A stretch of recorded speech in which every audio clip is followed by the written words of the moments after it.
Motorcycling is often a solitary art, a closely studied bond between a rider and his chosen machine. It's also a good way to meet old and new friends who share a passion for motorcycling. Whether it's an impromptu ride with a few mates or an organised group outing, we all share the responsibility of keeping the ride safe and enjoyable for everyone.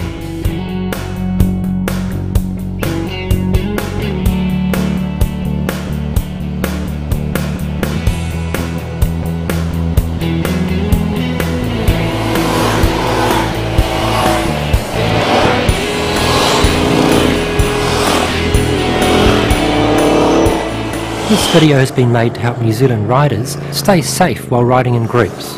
From up-to-date riders trained in modern riding techniques and self-taught old hands taking to the roads once more, to keen but inexperienced learners, there's important survival information here for all of us. A group ride requires responsibility and some level of organisation. To get the most out of your group ride, you're going to need these people. An organiser. We're going to be heading off to Rotorua. We're going to get there about 2 o'clock. A person to select the date, time and route of the ride. To maybe arrange a pre-ride meeting or directly contact potential riders with details. Depending on the length and complexity of the ride, they may also organise a lead rider.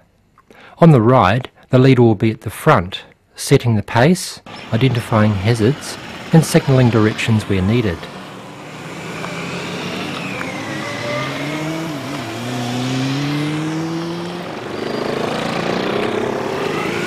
And a tail-end Charlie, an experienced rider who rides at the rear of the group. He's often the designated decision maker for any incident the group may meet.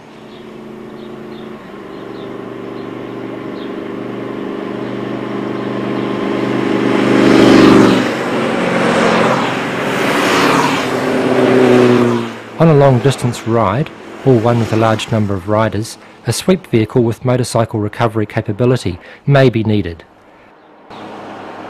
Staying behind the group at all times, the sweep should carry a cell phone, a first aid kit and emergency equipment.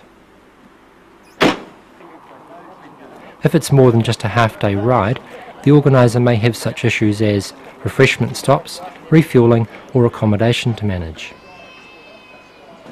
And finally your responsibilities, your attitude. This is an organised ride you're taking part in. Respect for others and the basic courtesies of good time management are essential for group rider interaction. Have all the appropriate gear, be on time and fuel the bike before you arrive. Consider the enjoyment of the entire group and not just your own.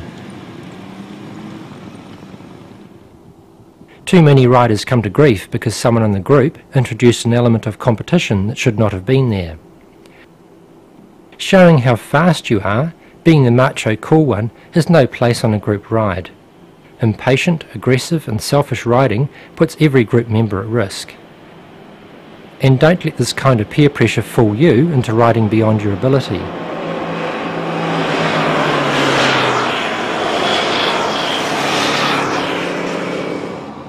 Even if you're a prudent rider with a high level of competence, safe group riding in close proximity to others requires that you constantly recall these defensive riding conditions.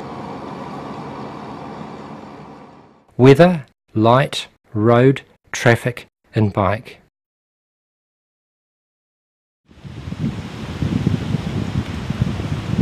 In New Zealand, weather conditions can change dramatically within a short time. Hypothermia is a real hazard for Kiwi motorcyclists, made worse by the wind chill factor when riding. Layers of clothing are the best way to go, as well as essential wet weather protection. A helmet liner, overgloves and good quality thermal underwear are items to consider. Use your helmet's ventilation options to prevent fogging. And at night, and in poor riding conditions, add something to increase your visibility.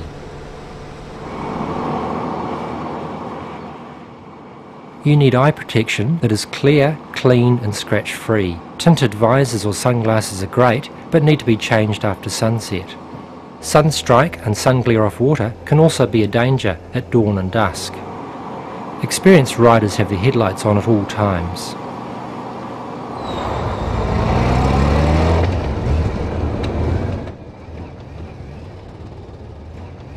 Read the road ahead as far as you can see. Keep your eyes scanning for such things as debris, oil, grit, ice and other surface hazards. Avoid painted road markings wherever you can. Ride smoothly, allowing time for changes in speed or direction. On wet or slick roads, reduce your speed and increase your following distances. Constantly watching the vehicle directly in front of you is a habit that can lead to disaster and is an indicator of fatigue. Ride where you can see other drivers in their rear vision mirrors. If you can see them, they can see you.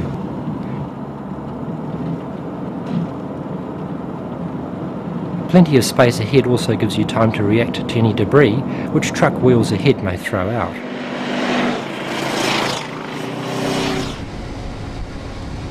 Remember to keep an eye out for large vehicles passing your group, as they may generate a sideways wind blast.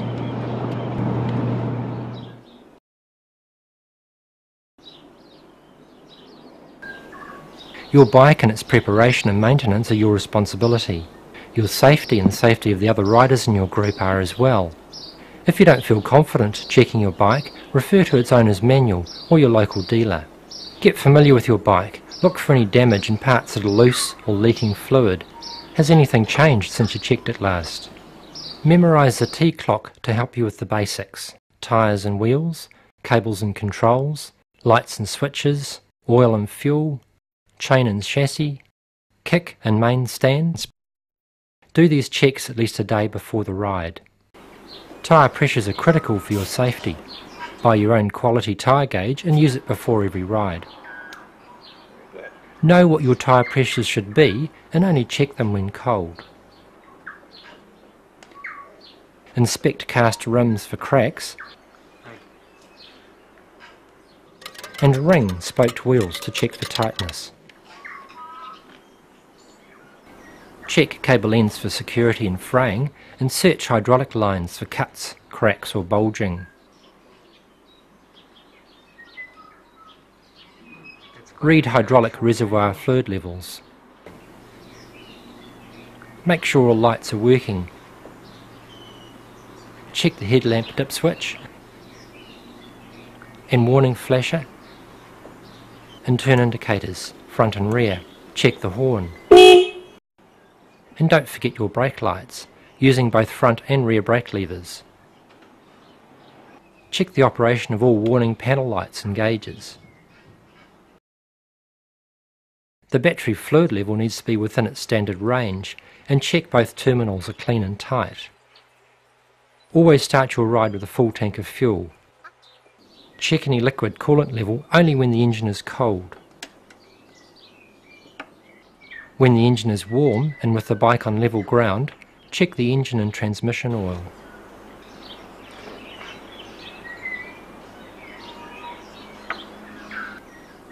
Whether your bike is chain, shaft or belt driven, refer to its owner's manual for any maintenance instructions. Inspect the bike's frame for cracks and check all fastenings for security.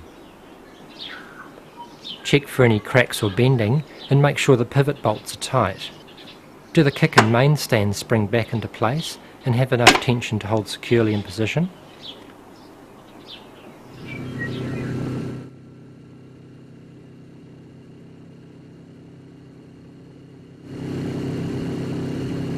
Plan the loading of your motorcycle carefully.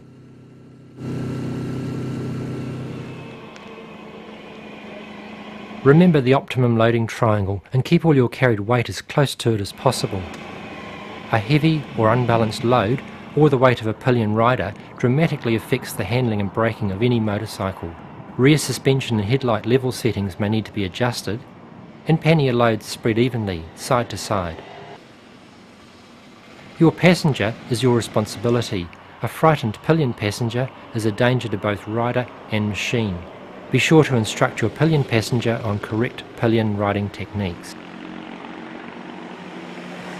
When riding, you need to keep the standard following distance of at least 2 seconds behind the vehicle in front.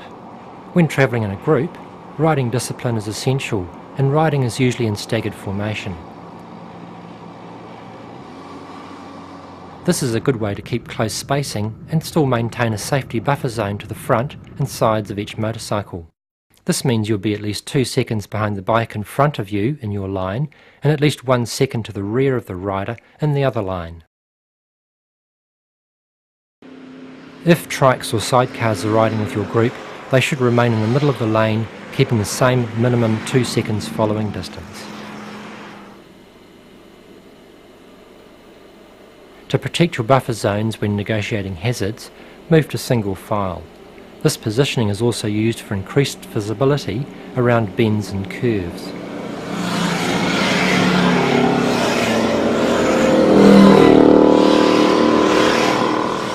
When overtaking in a group, give other riders plenty of space to pull out, overtake and pull back in. Use your indicators and always head check. Before you overtake, be sure you can see the gap you plan to pull back into. Beware of the rubber band effect. The group can become stretched out as each rider waits for their opportunity to overtake. Risky overtaking and excessive speed can result as trailing riders try to catch up. Here are some of the most dangerous situations in which motorcyclists crash when overtaking. 1. Right turning vehicle. 2. Obscured right turning vehicle.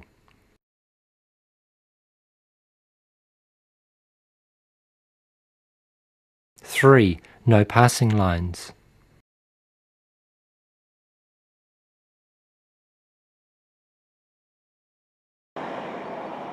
'So, ride your own ride. Don't just make the assumption that because a rider in front has pulled out, there's space for you to go as well.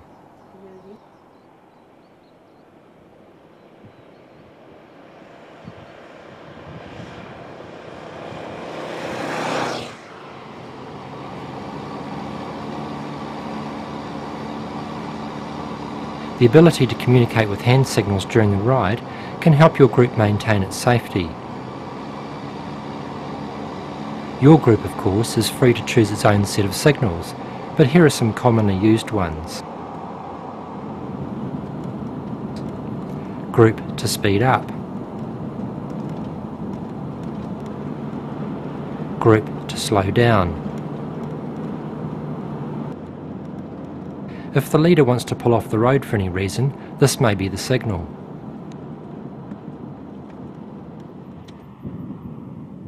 If riders could miss a change in direction, the leader may signal to the second rider to wait at the intersection as an indicator for the group.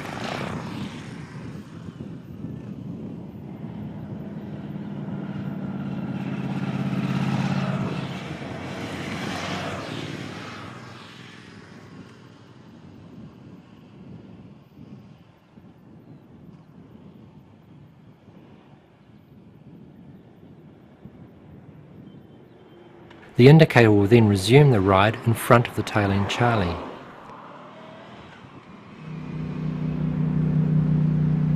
A good leader will take into account the level of skills in the group and set the pace accordingly.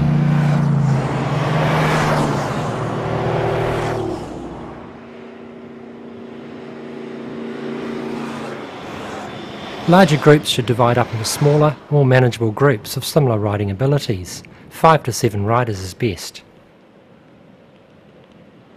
Remember to check your mirrors for riders behind you, so the group can adjust its speed if anyone begins to drop back.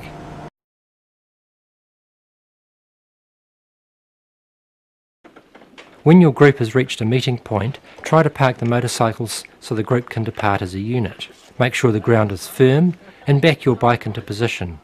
And if you're leaving it on its side stand, don't forget to turn the front wheel full left for maximum stability. You don't want to start the falling domino effect. When you're ready to depart, leave in single file, checking in all directions before moving off.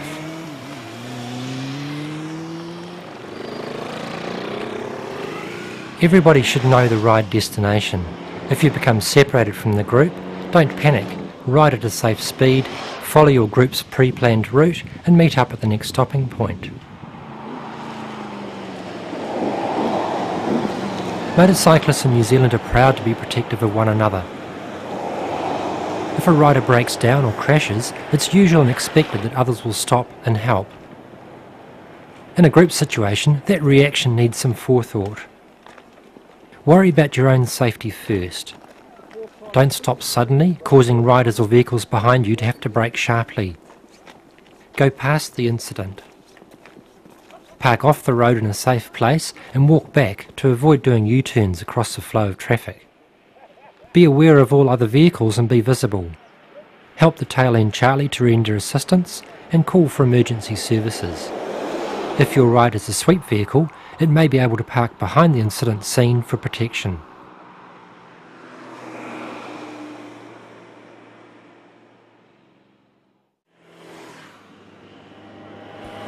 Most motorcyclists enjoy the company of like-minded enthusiasts and the opportunities for enjoyable social interaction that group riding brings. Using these suggested guidelines will help ensure your ride is safer and more satisfying for everyone involved.